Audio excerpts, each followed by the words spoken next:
যে এই ব্যালট পেপারটি সঠিক নয়, এখানে পক্ষপাতিত্ব করা হয়েছে, কোন একটি দলকে বিশেষভাবে সুবিধা দেওয়ার চেষ্টা করা হয়েছে। বিএনপি সবসময় নির্বাচন কমিশনকে সহযোগিতা করে এসেছে সুষ্ঠু অবাধ নিরপেক্ষ নির্বাচনের জন্য। দুর্ভাগ্যজনকভাবে কতগুলো বিষয় আমরা লক্ষ্য করছি যে পক্ষপাতমূলক ব্যবস্থা গ্রহণ করা হচ্ছে এবং সেই ক্ষেত্রে কিছুটা বায়াস একটা অ্যাটিটিউড আমরা লক্ষ্য করছি।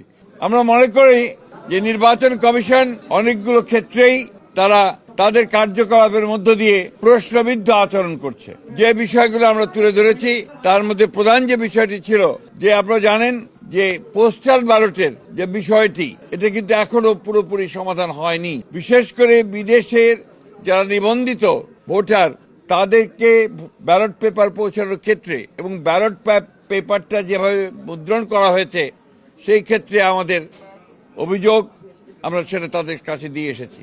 আমরা মনে করি যে এই ব্যালট পেপারটি সঠিক নয়, এখানে পক্ষপাতিত্ব করা হয়েছে এবং কোনো একটি দলকে বিশেষভাবে সুবিধা দেওয়ার চেষ্টা করা হয়েছে।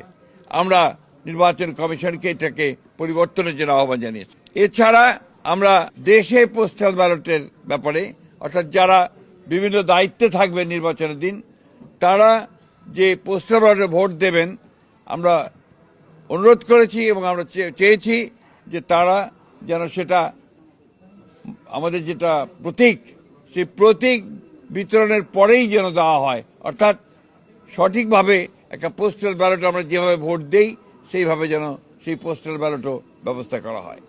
এরপরে আমরা আপনার আরও কতগুলো বিষয় ছিল আমাদের, সেগুলো আমরা তুলে ধরে জামাতের নির্বাচনী কর্মীরা বাড়ি বাড়ি গিয়ে এনআইডির কপি, বিকাশ নম্বর, মোবাইল নম্বর সংগ্রহ করছে। বিষয়ে আমরা ইতিপূর্বে আচরণ বিধি ভঙ্গের আপত্তি জানিয়েছি। এই বিষয়ে জরুরি পদক্ষেপ গ্রহণ করা বলে আমরা প্রয়োজন বলে আমরা মনে করেছি এবং সেটা আহ্বান জানিয়েছি। লেভেল প্লেয়িং ফিল্ডে বাংলাদেশ জাতীয় দল বিএনপি আসন্ন জাতীয় সংসদ নির্বাচনে সুষ্ঠু, অবাধ, অংশগ্রহণমূলক, গ্রহণযোগ্য করার জন্য লেভেল প্লেয়িং ফিল্ডে বিশ্বাসী।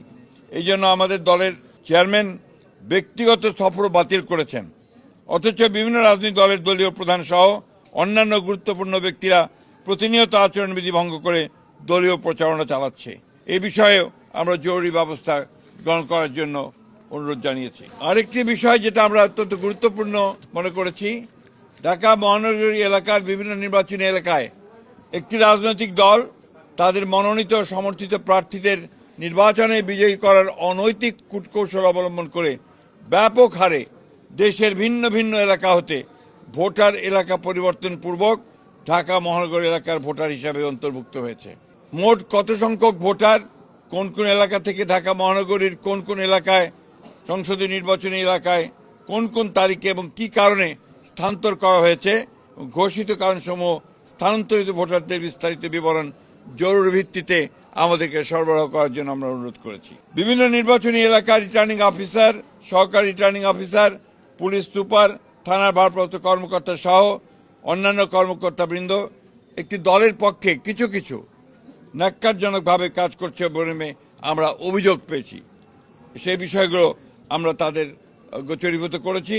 সুষ্ঠু, অবাধ ও গ্রহণযোগ্য নির্বাচনের স্বার্থে তদন্ত গ্রহণপূর্বক তাদেরকে প্রত্যাহার করার জন্য আমরা অনুরোধ জানিয়েছি। নির্বাচন কমিশনের কতিপয় সিনিয়র কর্মকর্তা সহ কয়েকজনের বিরুদ্ধে আমরা অভিযোগ পেয়েছি যে তারা কোনো একটি নির্দিষ্ট দলের পক্ষে কাজ করছেন। আমরা সে বিষয়ে ব্যবস্থা গ্রহণ করার জন্য তাদেরকে অনুরোধ করেছি। এই ছিল আমাদের আজকে তাদের সঙ্গে কথা বলা এবং আমরা লক্ষ্য করেছি যে দুর্ভাগ্যজনকভাবে বিএনপি সবসময় নির্বাচন কমিশনকে সহযোগিতা করে এসেছে সুষ্ঠু, অবাধ, নিরপেক্ষ নির্বাচনের জন্য।